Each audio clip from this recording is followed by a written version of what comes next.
Hi student, कैसे हैं आप। My name is Vidyasagar Shrivastava. देखिए स्टूडेंट, इस समय हम लोग पढ़ रहे हैं करंट इलेक्ट्रिसिटी और इसका हमने एक क्वेश्चन लिया है। 4 cells of identical EMF E internal resistance small R connected in series to a variable resistor. The following graph shows the variation of terminal voltage of the combination with the current output. What is the EMF of each cell used? For what current from the cell does maximum power dissipation occur in the circuit? Calculate the internal resistance of each cell. देखो student, जो given हमारा है वो है total EMF. Series में जो होता है वो सबका ईएमएफ ऐड हो जाता है। 4 रजिस्टर्स हैं तो 4 एप्सिलॉन आ गया, एप्सिलॉन दिया है ई की जगह। ठीक, टोटल इंटरनल रेजिस्टेंस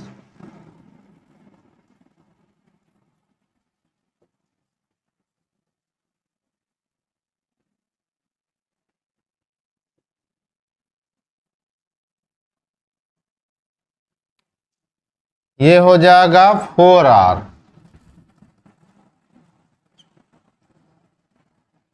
ठीक, टोटल इंटरनल रेजिस्टेंस कितना हो जाएगा 4R।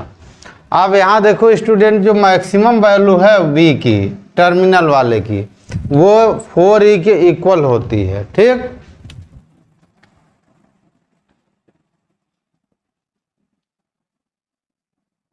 फ्रॉम द ग्राफ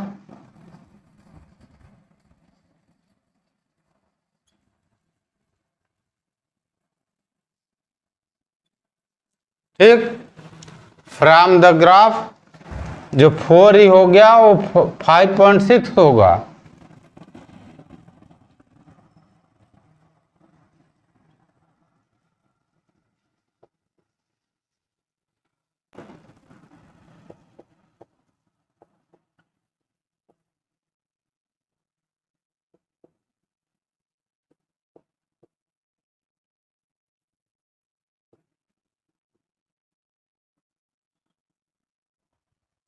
ठीक, तो सेल के सारे सेल के ईएमएफ होंगे 1.4 वोल्ट होंगे।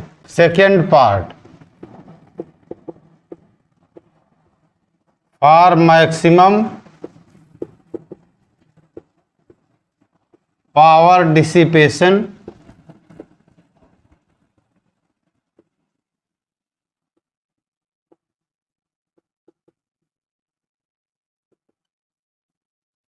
जब मैक्सिमम पावर डिसिपेशन होगा उस कंडीशन में जो इंटरनल रेजिस्टेंस होंगे, टोटल इंटरनल रेजिस्टेंस, वो एक्सटर्नल रेजिस्टेंस के इक्वल होगा। यानी हमारा जो एक्सटर्नल रेजिस्टेंस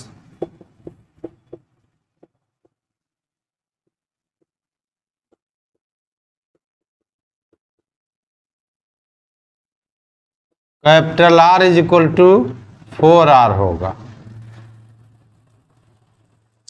ठीक, अब यहाँ से जो टोटल ईएमएफ होगा उसके लिए फार्मूला हम लोग लगाएंगे 4 EMF is equal to I R और प्लस 4R। यहाँ से 4R को रिमूव करके R लिखे यहाँ पर।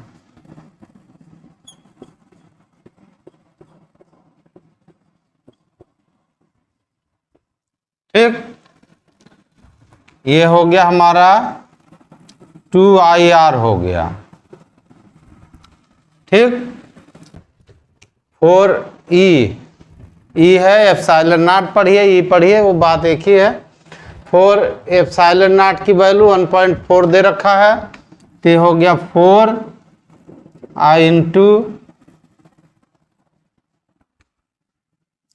1.4, इधर हो गया 2V डैश ले लीजिए, V dash is equal to IR हुआ। ये वोल्टेज हुआ हमारा, ये वी डैश हमारा हुआ terminal voltage across the resistance, external वाला जो है, ठीक। तो ये हो गया 5.6। यहाँ से आया V dash is equal to 5.6/2, और यहाँ से निकला हमारा 2 से डिवाइड हो करके v is equal to 2.8।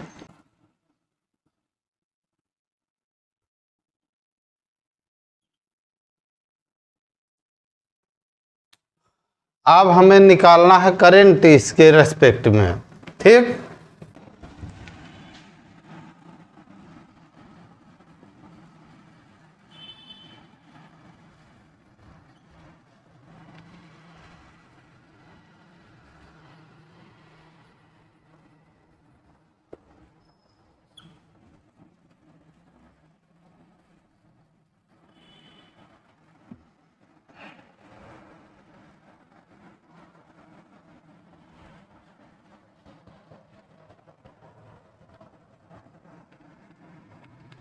From the graph corresponding current.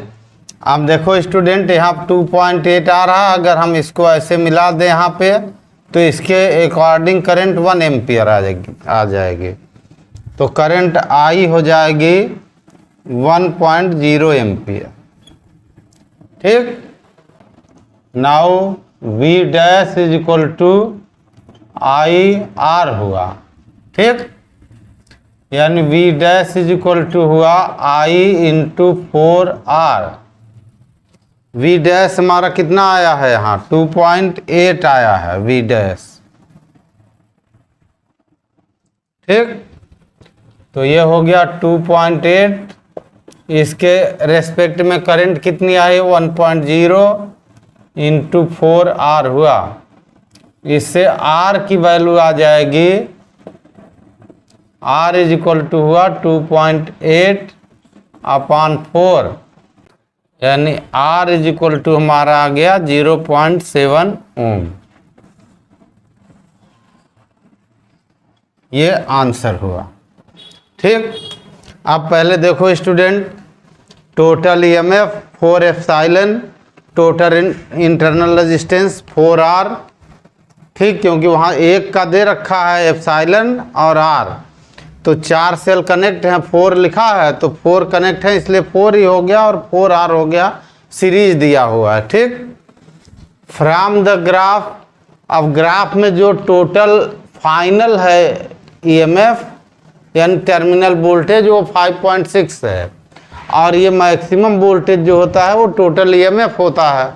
तो यहाँ से E की वैल्यू आ गई, एप्सिलॉन की वैल्यू आ गई 5.6/4, यानी एप्सिलॉन हुआ 1.4 वोल्ट।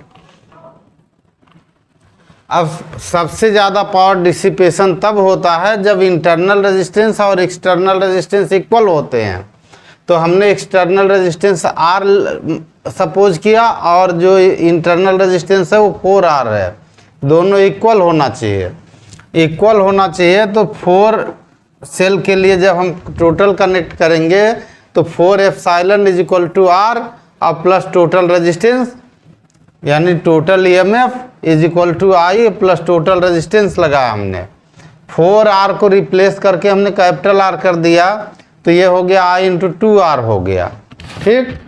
ये हो गया 4 एप्सिलॉन, यानी एप्सिलॉन की वैल्यू 1.4 यहाँ से पुट कर दिया, 5.6 आ गया। ये हो गया 2IR, ये हो गया 2, और IR को हमने वोल्टेज V डैश सेलेक्ट कर लिया, तो ये V डैश डिवाइड करने पर आया 5.6, इसकी वैल्यू आ गई 2.8 वोल्ट। अब इस 2.8 वोल्ट के अकॉर्डिंग हमने इसके पैरेलल ग्राफ बनाए, तो ये 1 एम्पियर करंट पर आ रहा है। तो from the graph corresponding current I is equal to 1.0 ampere होगी।